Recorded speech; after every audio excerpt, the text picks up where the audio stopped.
good evening. Welcome to the cafeteria. I'm Coach Jason Dibelius, and I'm here at Hunter College High School with Hunter alum Brendan Feng. Welcome back to the show, actually, as my co-host and guest or whatever. And we're going to get right into it. This is our episode that proceeds to the Final Eight. The Final Eight, the Elite Eight of boys, New York City boys volleyball, the Public School Athletic League. And bracket number one, making it to the Elite Eight is MSIT and LaGuardia High School playing in that first quarterfinal match. MSIT, our highest seed, number one seed, taking care of business in the second round. And LaGuardia, our lowest seed, at 24, upsetting number 9 Richmond Hill and number 8 Townsend Harris. Yeah, just a little note about LaGuardia. LaGuardia got the 24th seed because the strength of division was determined by the coaches and by PSAL officials that Manhattan A West was not considered a strong division. So they were 6-4 in their division, even though they did well at the Hunter Invitational. So that wound them at 24. The first round, they wound up against Richmond Hill, who was tied for first place at 9-1 in their division, and then they beat them. And then the second round, Townsend Harris, who led the Manhattan A1 East, who had beaten Cardozo twice to take that division. Queens A1. Right, Queens. Forgive me, Queens A1 East. And LaGuardia beat them. Absolutely. LaGuardia beat them, and now they find themselves the miracle kids, or the upset babies, if you will, in the quarterfinals against Staten Island Tech, who is final mission. I feel like each team should be really seen for their own, doing well in your division is one thing, but then ranking you based on how good your division was is another. Right. Because your division might be very top heavy. You might have 2 really, really good teams, and the rest of the division is terrible. But then you shouldn't, say like, oh, you lost the best team in the division, but then you won against everybody else, and therefore you're only, you're only such and such. You're not that good. It seems very strange. The rest of the division might be bad, but you're supposed to beat them, and you did. Yeah, which brings us to Staten Island Tech. Staten Island Tech had a pretty decent start of the season as far as the rebuilding year is concerned, and then they have been this slow ascension, or if you want to look at compare it to a snowball rolling down the hill, getting bigger as it is. They finished ranked number 1 in the rankings, deservedly. So we all unanimously decided. We all had a feeling on who the top 4 was, but we all unanimously decided who was actually 1. And they seem like they've been on a mission since losing in the finals last year. Yeah, absolutely. Yeah. And something else to be said about LaGuardia is that they've shown to be a very tough road team. They've already won twice on the road, so I'm not too sure how much this home road, we emphasized in our last show, but even if they're going off to Staten Island, who knows? They've already been 2 teams in Queens, traveling extremely far. Yeah. Richmond Hill and Townsend Harris are not close to Manhattan by any stretch of the imagination. No, they took. I spoke to head coach Starren, and he took 3 trains. He said he took 3 trains to get to Richmond Hill, and he said it took a long time to get there. He said the gym was tiny, but they performed. And then they had to take another trip to Townsend Harris, and that was a long trip, and they went there and they performed. So the Road Warrior is very apropos, and they got one more. I also want to say that I feel that this definitely showed how weak obviously Queens was this year. Relative to other years, Queens has usually been one of the strongest boroughs historically speaking. You have Cardozo who had a 3-peat. You had Francis Lewis. Yeah, Francis Lewis has been a very strong team for many years. You have Townsend Harris has been on the rise lately. You have Richmond Hill now coached by Frank Scarola, who's been on the rise lately. You have Bryant's, our number 5 seed who's been doing very well. Yeah, Brian is one. Well, I guess we're going to get to them in a little bit, or actually, we can go straight into that in a minute. But and we'll do our picks, I guess, at the end. Mm-hmm. So we got Tottenham. Pardon me. Yeah. We have LaGuardia traveling one more time. Exactly, one more time to make it to the road to the finals. Exactly. Which leads us to the second bracket, the final 2. For the bracket number 2, pits Bryant High School against High School of Environmental Studies. I'd like to talk a little bit about environmental. We'll get to Bryant in a minute. Yeah. Environmental had the 5th seed. They had a bye in the first round. Now they faced Long Island City who upset Bronx Science. Long Island City was seed number 21. Bronx Science was the 12th seed. So, and then shortly afterwards, there were some concerns about the head coach going to in High School of Environmental Studies, citing that their players were rather, how could I say, ruckus in their final game against American Studies, and they had I believe they had a no guests or no spectators game, which fell, which was yesterday, which was Thursday, and they won 25-17, 25-17. So whatever little controversy or happened between the players and the coaches, that all getting on the court and playing smoothed that out, and now Environmental moves on, and now they face a very tough Bryant too. Yeah, and Bryant, as we know, has been a very strong Queens team, and this season got out of an extremely tough division. Yeah. Queens. Queens A1 West, the toughest division in PSAL, right, that I say over and over. Yep. And they made it out, and I believe they beat. Let me just take a quick look. They beat Clinton from the Bronx in the second round. Yep. Handily, beating them handily. Yep, got it by the first round. Exactly, yep. And got it by the first round as a 4th seed. And, as I said, Bryant definitely has the talent to make a really, really deep run this tournament. They have a great mixture. Exactly. Jump serving, they have a good mixture of high blocking. They defend the floor ferociously. They're quick set. They run a little slow, but only because they run a little high. And if the other teams don't have actually the physicality to combat that, they can. The slower one, or the delayed one, can get them all over. And honestly, a delayed one is still better than a 2-ball. Yeah, it's still better than 2-ball because it still makes the middle freeze a little. And they have the height where if you don't jump with the delayed one, that middle is going to hit right over you. So they have a lot of talent. They do really well in the air. The only question is whether their serve receive and their digging will, sustain. I feel that if there's any weakness for Bryant, it's making sure they're consistent on, the fundamentals, really. And the other question I think that falls into that is Bryant. How is Bryant's history against facing, I don't like to say the term, but you have to say this term when you have Environmental. How are they facing one-man teams? Because when you talk about Environmental, you're talking about a mean barrel bank. And like I said it before and I'll say it again. He's a bad man. The man hits everywhere. He hits out of pipe, he hits front twos, he hits fours, back twos, a good jump server, a good everything. And as we explore this question, on the phone right now is the head coach from Environmental. Hey, Nikki, are you there? Hey. Hey, how you doing? I'm actually. It's very, very good that you call me right now. We're airing the show, the Elite 8 show for PSAL. I see. Yeah, we wanted to. First of all, I'm here with Brendan Feng. Hello. And we want to say congratulations on beating Long Island City. Hey, thank you. That's right. I should do that for you one time. Eagles, hey! So listen, we have a question for you since we got you on the line. Bryant High School, this is a true number 4 seed versus a true number 5 seed. You're going to travel to their house. We want your thoughts on what you think they bring to the table that might present problems and how you're going to combat that. Well, I think they bring good volleyball, but we play our best volleyball away, so it's not really a threat. That's the way game. That's right. Guys are true road warriors. Brendan, anything? Have you played Bryant this year? And if so, what do you think? His question was, have you played Bryant yet this year? What'd you say? Hold on, you're being chased by the cops. Well, give me a second.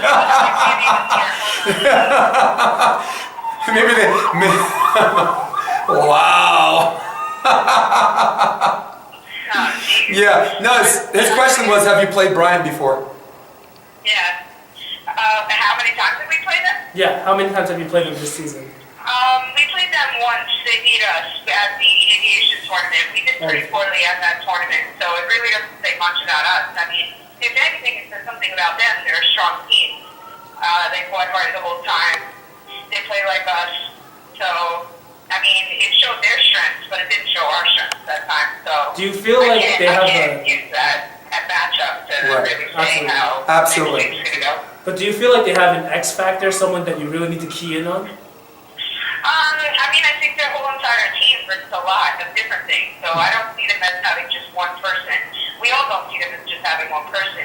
We know what they can do. We know they're strong. We know they play like a unit. We know that each person brings a lot of strengths. We know that they jump serve. We know that they do a lot of great, wonderful things. But if we keep playing like we've been playing, then it's just volleyball. Absolutely. I have one more question before I let you go, Nicole. And by the way, I'm so happy to have you here because it seems like we're I'm at Hunter and you're at Environmental, and we find ourselves right back where we were last year.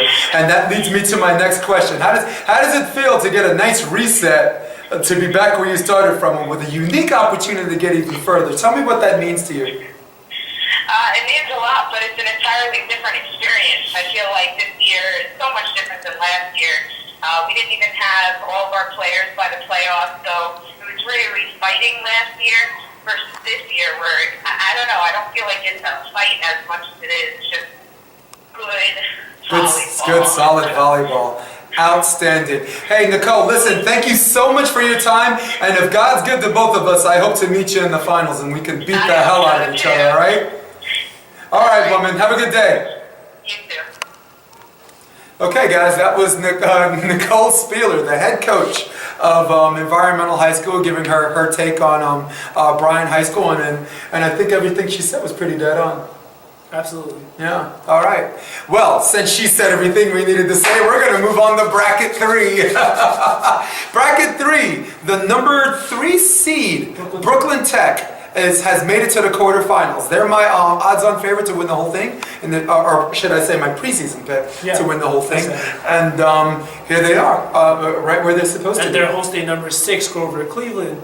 I think Brooklyn Tech, after getting a first-round bye, like all the other top 5 seeds, and in the second round,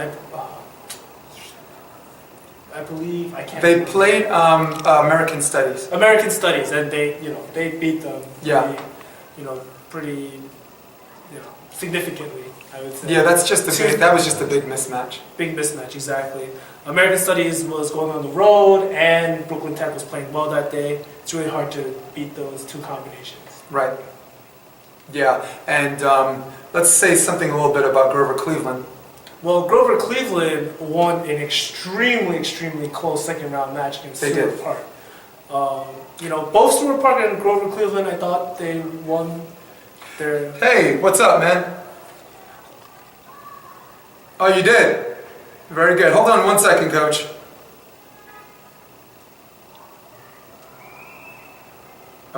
Let's see if I can use my touch-tone keypad. And Austin, you there? Yeah, I'm here. How you doing, man? I'm actually airing the show right now, our Elite 8 PSAL Elite 8 show, and we were actually just talking about Grover Cleveland versus Seward Park. Wow. Yeah. So I'm here with Brendan Feng. He's my co-host of the show, and I actually just wanted to ask you a couple of questions about the game. I understand that it went to set 3, and I understand the third set was 28-26. Can you tell us a little bit what transpired? Well, it was close. We had the lead, and we couldn't put it away towards the end. And then they caught up to us, and there was a little controversial last few calls, I guess. Yeah, I understand the call was a double, please correct me if I'm wrong. The call was originally a double hit, right? The second one, yes. The first one was actually, the ref didn't let my captain come over to talk to him. He was like walking over and the guy blew the whistle to serve. But the Grover Cleveland player subbed, and the coach never told them to sub. They just did it on their own. And she said, no, I never told you to go, and he let them go back on their own. That should be a warning. That was the first one, and my captain looked at me, he started walking over towards the ref, and the ref just blew the whistle to start the next play. Oh dear. So, yeah, that was the next one, and I was like, all right, you know what, we can't do anything about that, the play started, my guy wants to be in service here. So he backed up in service here to play the next ball, and, that went on. And then, a couple plays later, we were down by 1. Mm-hmm. 26-20. Right. Whatever it was. And that's when they call the double hit or something? Boyd said, yeah, he only called one double the entire match. So that was the other thing. He was letting everything go. Now, coach, also correct me on that. Did he not? Did the player not use one hand when he called the double? He did, yes. The ball went up. We received the serve. My center was going after the ball, and for some reason, my opposite also went after the ball. They're both were going to set the ball with two hands, but they were going to bump into each other. My opposite reached above because he's taller and hit the ball with one hand. Okay. And my center bumped into him from behind. As he bumped into him, the ref blew the whistle and said, double contact. I looked over because I knew I saw the kid hit it with one hand. My captain immediately went over and said, "You only hit it with one hand. How is it a double?" And the referee said to him, "Yes, I know he did, but they bumped into each other." Oh. He's admitting to my captain that the player hit it with one hand. Right, which eliminates a double. Nothing to do with it. Which eliminates the double. Exactly. So, I mean, listen, I'm fine. If you wanted to call a double and he did not state that, it's a double contact. I'm not arguing his judgment. No. He told my captain that my opposite hit it with one hand, but it was a double, but they bumped into each other, so it was a double contact. They can bump into each other, they can run around each other, they can flip upside down. It doesn't matter what they do. That's crazy. They contact that ball. Even the guy holding the camera knows that bumping into someone isn't I'm laughing at that, I'm sorry. That was his explanation. You know, and he got, and Grover Cleveland did exactly what they should do. They celebrated on the court, they lined up in the net to shake hands. They That's what they should do. They won the game, they want to get out of it. They played the game, they played a great game. Okay. You know, Both teams they did. They lined up, and the referee came down. And I was just, so people was on the court, I walked on the court, just approached the ref, and I said, "You just told my captain he hit it with one hand." He goes, "Yeah, but they bumped into each other, so it's double." I said, "You can't double with one contact." I said, "You have to go up on the ref stand and call a different call." Was this hit on 2 or 3? Was this hit on second contact or third? It was the second contact. So then it's legal. Let's say both of them bump into each other. They both hit at the same time. It's not a double. That's a second and third hit. That's even if by that rationale, it's legal. Yeah. Yeah, so she, you know, and I said, "Listen, if you're going to call, you're admitting that he hit it with one hand to my captain, you're admitting that he hit it with one hand to me. So you have to go up on the ref stand and make a different call." And she walked back up onto the ref stand, and then he said, "No, I can't." I said, "No, you have to call a replay now. You're admitting that the guy hit it with one hand, you're admitting that you made the wrong call, so now you have to call a replay." And he said, "No, I can't, game's over." He got down from the ref stand and walked away. And they were quick. Was there, and she right away said, "Protest it." And I said, "You're right, I can't protest it because he made the wrong call." I'm not protesting that he made, you know, a judgment call of being a double contact, but I'm protesting the fact that you used the wrong call at the wrong time. Right. Right, and under the rules of volleyball, to my understanding, please correct me if I'm wrong. And Brendan's here with me. He knows. I think it's safe to say he knows a thing or two about volleyball too. That is a something you can protest, right? Yes. Okay. It is. Yeah. So have you already? It's a misinterpretation of the playing rule. Exactly. And you've already filled out. And there's actually a couple of rules that can go under misinterpretation. I think it was misapplication of the Right. rule into the situation. Mm-hmm. And I forgot. I wrote it down. I think failure to give the correct call. That's correct, Austin. That's correct, Austin. Like that. Yeah. I wrote it down before I wrote all three of them. Because I sent it to Iron. Oh, you did send. So you sent it in already. The application for the protest. You know, I mean, I had to get it done as soon as possible. I told the guy yesterday, he was trying to run out of jail. Listen, I'm putting this under protest. You need to know, the coach needs to know. I'm not trying to, you know, do this behind anyone's back, you know? No, you did it openly and notoriously. Okay. I've coached for 15 years. I've only protested one game my whole life, and it took about 2 seconds to correct. You know, I won't have protest. Yeah. Also under the rules, coach. Also under the rules of volleyball. I mean, this is kind of a generalization that everyone can accept, but I have to say it anyway for the camera. Any protest has to be filed at the time of the incident. So it's like the longer you wait, the less weight that your protest holds. Would that be accurate too? I told the Grover Cleveland coach and the team that I was doing it. You know, I apologize. I don't want to do this, but you guys, you know, you do me a crap he Right. pulled a different call or he didn't say he got hit with one hand, I would be fine with it. But, you know, he said he admitted to my captain and everybody in the gym, man, everyone was stand. He said, oh, yes, he hit him with one hand, but they bumped into each other. I mean, I don't care if they bumped into each other or they, whatever they did to each other. If he hit that ball with one hand, Right. you can't call it double contact. I agree, Coach. I have one more question before we go. We're actually in the middle of a selection show, and it was great that I got you the exact same time. We were talking about the matchup with Brooklyn Tech and Grover Cleveland. How fast do you? Well, the first question is how fast do you think PSAL is going to act on this, and what do you think your chances are? I sent it into. I spoke to Iris last night. Yeah. I sent an email with 2 attachments. And I also faxed those 2 attachments over to the PSAL. Very good. And it does say in the rules that they have 2 days to respond. So I should hear by Sunday. This is the game, I believe. The next match should be on Tuesday. Plenty of time. If they accept this protest, then we would have to go back to Grover Cleveland on Monday, like a 1 point out. Oh, just the 1 point. Well, that's what I don't know how they do it. Would they pick up from exactly where they left off? No. I guess this is something we're gonna find out, huh? I mean, I don't know the PSAL bylaws, so I wouldn't know. I mean, the 2 options here would be that you play from that point onward, Or play the entire third or set. play the entire third set, Yeah. or even play the entire match. Ooh, Third set. But I think it's third set. yeah. I think, if I'm not mistaken, They're a very good team. It was a great match. Yeah, and it's too bad that call decided the match. I mean, if there's anything I can't stand on a personal note, and I'm not going to hold you on the phone too long, you leave a match where it's decided by the refs, and the kids and the coaches walk away and are like, who really won that? Well, maybe the winners don't think that. Maybe the winners don't think that, but you want to know who really won. Both of the first 2 sets were back and forth the whole time. They won the first set, we took the second.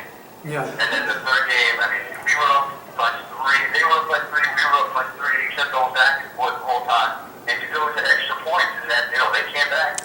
We missed a couple serves towards the end. They came back and tied it up, and, it was back and forth to the whole 28.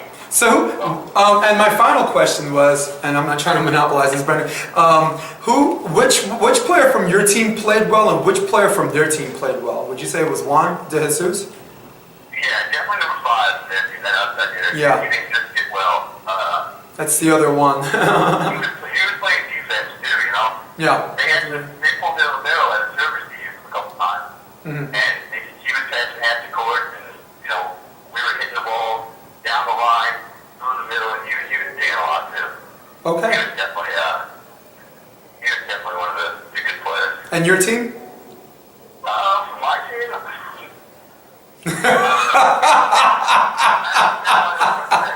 All right, we'll leave that one alone then. it was a great match, though. I mean, I couldn't pick out one player, but it was up. Everyone had their ups and downs, but All right. number 5 went Grover Cleveland. Very good. Nobody won. Very good. All right, Coach. Thanks for coming on the show and talking to us, okay? Thanks a lot. All right, you bet.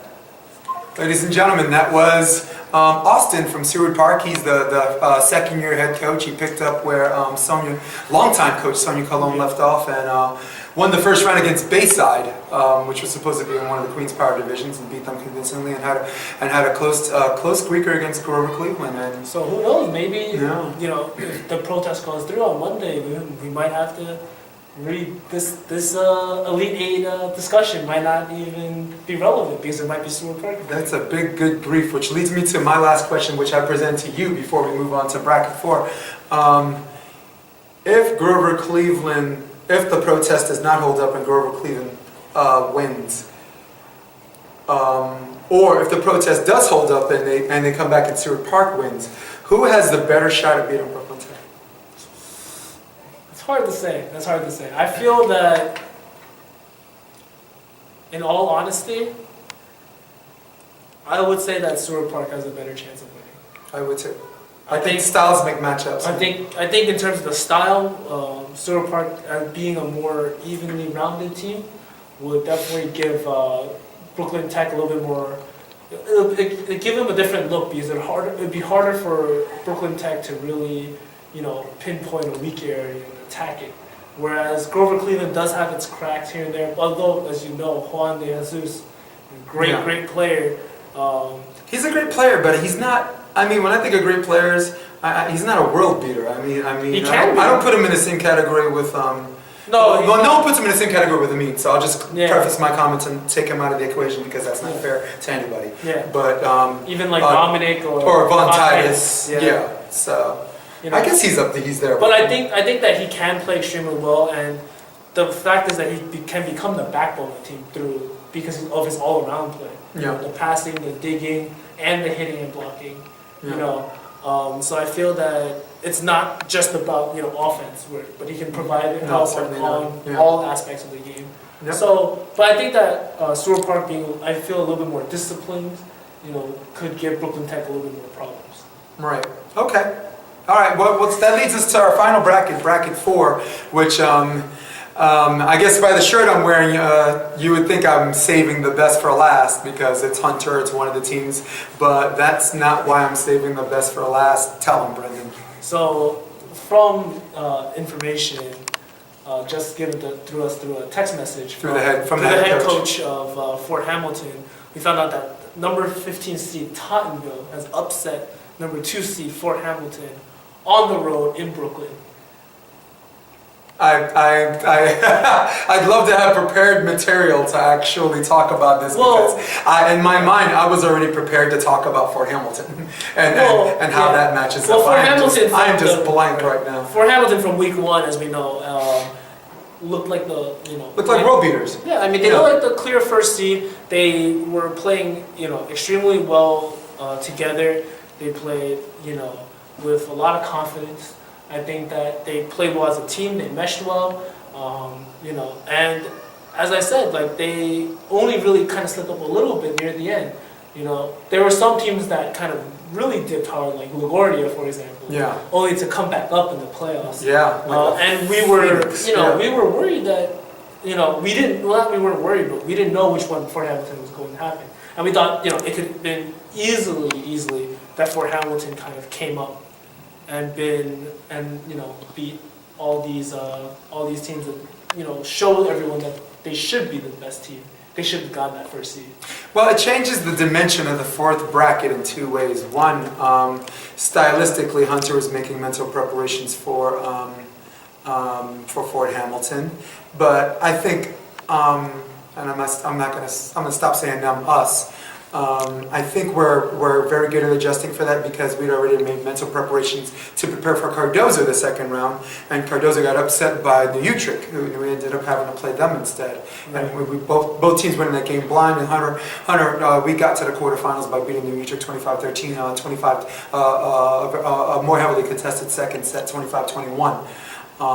Big up to Coach Jennifer Lopez, having her team running a fast attack, ferocious defense, a hard, effective hitting on the line on both sides of the net, with a lefty and a righty. But I think one of their weaknesses, they had a hand pass, and we decided to serve heavy topspin and run short and make them move laterally. And when you do that, it takes the pass away from the middle, and now it's an outside hitters game, and that's not their best hitters. Their best hitters are the middles, and that's why we're in the quarterfinals. And the second reason is, I don't know if you can tell me better than I can, but I could just skip ahead. Yeah. We're the number 7 seed. The quarterfinals, as of last year, and continuing to this year, the quarterfinals are not at a neutral site. For years and years and years, they've been at a neutral site. The previous 3 years, the quarterfinals were at York College, or a lot of times at Hunter College, which is always fun to be at. But now, the quarterfinals are at the higher seed. Hunter High School is the 7th seed. Tottenville is the 15th seed.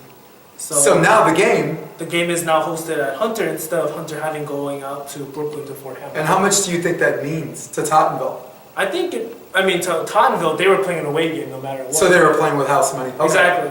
But for Tottenville, it also means that they're giving this one big last run for their longtime coach, who's been amazing. Janet Mancuso, yeah. Janet Mancuso. It's her last year as a coach, and that probably means no more Tottenville tournaments, which I affectionately refer to as controlled chaos. For people watching this video that have coached or have played or been to Tottenville, you know what I'm talking about. We can skip all that. But what do you think this means for Hunter? I think they get one last home game, one last hurrah right Yeah. at home. I think we're going to have a lot of fans come out next Tuesday. Yeah. We're going to play hard, and we'll just, matchup-wise, we've split twice with Tottenville. Mhm. So, Tottenville has shown the threat that they can take Hunter. Tottenville is a little bit more slow-paced, so Hunter's one ball or the quick attack might pose some problems for them. I think what's really important that we need to have good passing so we can run those middles. Yeah. If we pass for the middles, I think that it's really difficult for Tottenville to stop that, to stop the quick attack. Exactly. Well, since we're moving on to our next thing, where we're just going to pick the winners, we can start backwards since we're in the subject matter of Hunter and Tottenville. Right. As far as picking a winner between the two of them, I'm calling the match as a coach, so I'm not going to actually pick a winner, but I will say this. I always say styles make matchups stylistically. I think Hunter's a good matchup. Tottenville is a good matchup for Hunter. And I also think great systems beat great players. So there's a belief in the system right now. Hunter has the last just 2 weeks, as soon as 2 weeks ago up to the present, that has made them significantly better since the debacle at Seward Park. So and that's all I'll really say about that. And I think that's why we'll play them well. I won't pick a winner, but I in good conscience have to say that we will play them well. I think that even if you won't pick a winner, I think the keys to victory here are serve, receive, and serving. I feel like those two are big things. If Hunter serves tough, and they serve, receive, and pass for the middles, I think that'll be their keys to victory. While for Tottenville, it's really defense. All about defending that one ball and also any plays that Hunter likes to run. Hunter is one of the last teams to really run a lot of different kinds of plays and to give people different looks. A lot of people in the PSAL now have kind of reverted back to the kind of vanilla, the high 2-ball, the high 4-ball, high opposite ball. So Yeah. All right. Okay. So who do you pick? I'm picking Hunter. I feel that if we serve and we receive, we'll take that. All right. So going backwards, from backward to forward, we had a little discussion about Brooklyn Tech and how that comes out. So basically, I'm with you. If Brooklyn Tech goes against Grover Cleveland, styles make matchups. They play an outside hitter's game. Juan De Jesus can play that game, but Dominic can play it even better. In light of the fact that they're doing it at home, Right. I picked Brooklyn Tech 2-0. Exactly. Great season by Grover Cleveland, regardless of what happens. But when this game comes next Tuesday, it's sorry, wrong place, wrong time. I honestly think I would pick Brooklyn Tech no matter who shows up, whether it's Grover Cleveland or Seward Park. Mm-hmm. I think Seward Park will give a bigger fight and probably in my opinion, has a larger chance of winning. Mm-hmm. But I think in both cases, Brooklyn Tech is favored. I think Brooklyn Tech wins both of these matches as well. Yeah. I do see a possible third game. Right. I see a blow. Like if Seward Park plays them, I see a one-game blowout, one game Seward keeps close, and then game 3 Brooklyn Tech is like, okay, let's win. yeah. And Nora Begley and Brooklyn Tech is never in the history, or as far as we can see on this trophy that has all the winners, has never won a PSAL. Since Seward Park has won one.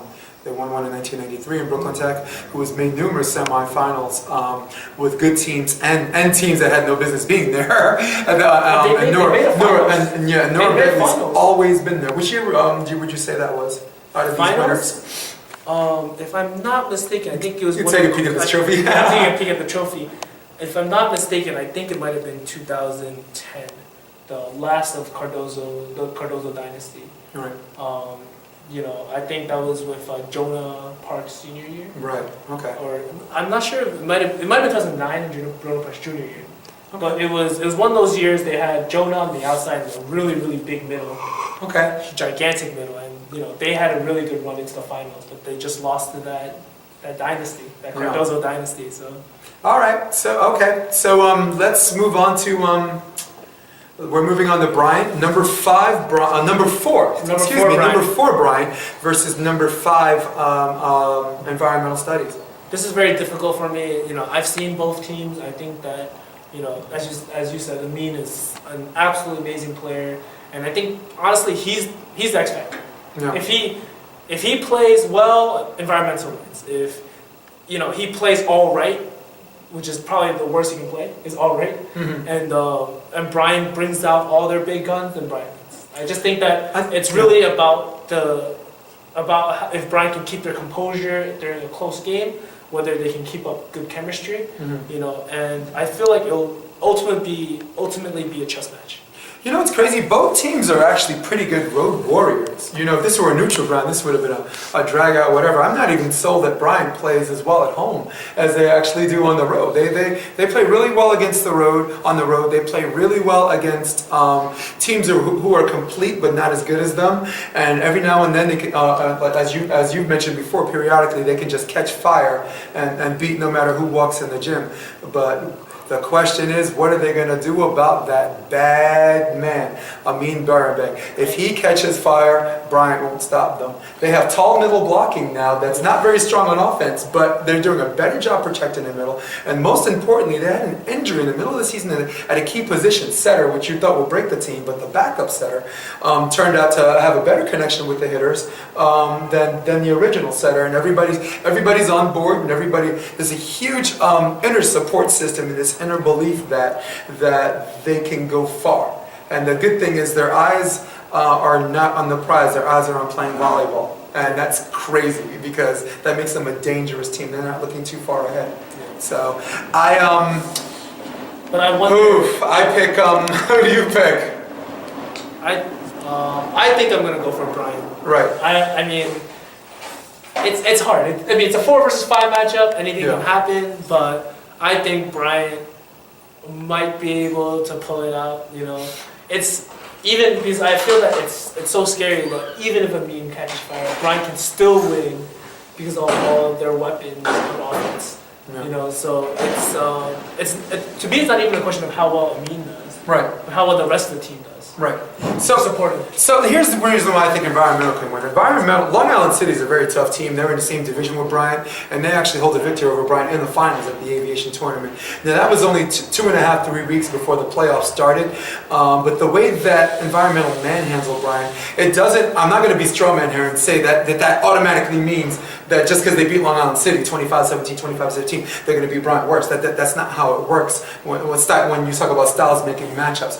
But it does mean that Environmental doesn't panic if a team plays good volleyball against them. I pick Environmental. I mean, Bryant does hold head-to-head, as we heard from Nicole earlier. They have beaten them once, but extremely early in the season. These teams are extremely close. Who knows? Right. Which leads us to, as we're getting ready to close here, it leads us to our last matchup, number 24 versus number 1. Staten Island Tech McKee versus LaGuardia. Pick me a winner. LaGuardia. I'm doing it. Yeah? I'm doing it. I'm going for What? LaGuardia. You're going LaGuardia? Going LaGuardia. Okay, listen. LaGuardia has a victory over Staten Island Tech already in the Hunter Invitational. So they have mental confidence that they could already beat them. Cinderella has put on her glass slipper and is going to the prom. I don't care if they have to travel to Staten Island. They're going to do it. I got a question for you. When's midnight coming? Huh? When is that coach turn into a pumpkin? When does that glass slipper get lost? Huh? When will that prince come? Will midnight come when they face Staten Island Tech? Or will it come if they beat Staten Island Tech and they make it to the semifinals? I love me some LaGuardia, and I love me some Von Titus, but I don't think they're going to beat Staten Island Tech. Great systems beat great players, and that man has this in-your-face, predictable but deadly accurate thing that has gotten him to the finals. And if you think LaGuardia is on a mission, you haven't seen anything yet. Staten Island Tech was on a mission the day that Hunter College High School scored 25-17, 25-15. They started their mission when they got on their bus and left that gym a year ago. And I picked them to go to the finals. I mean, I picked them to beat LaGuardia, and I'm not saying they're going to blow away LaGuardia. I mean, we know LaGuardia don't suck, okay? I'm just trying to say that they're going to beat LaGuardia. They might. Very tough LaGuardia, in both their sets that they've lost. Yeah. I mean, they've beaten Richmond Hill 2-1, and they beat Townsend Harris 2-1. Yeah. Then both sets that they lost, Yeah. they got blown out. Yes. They got blown out in both sets they lost. So this could, who knows, this could be a blowout that we've never seen in the quarterfinals. Hey, you know what? Hey, listen, the next time you see us, we might be having a fun conversation like this all over again. Tottenville upsets number 2. LaGuardia gets to the quarterfinals. Hunter College High School, God's smiling on them. Teams getting upset and them beating the teams that upset them. For Jason Dibelius and Brendan Feng, we're out of here. See you next time.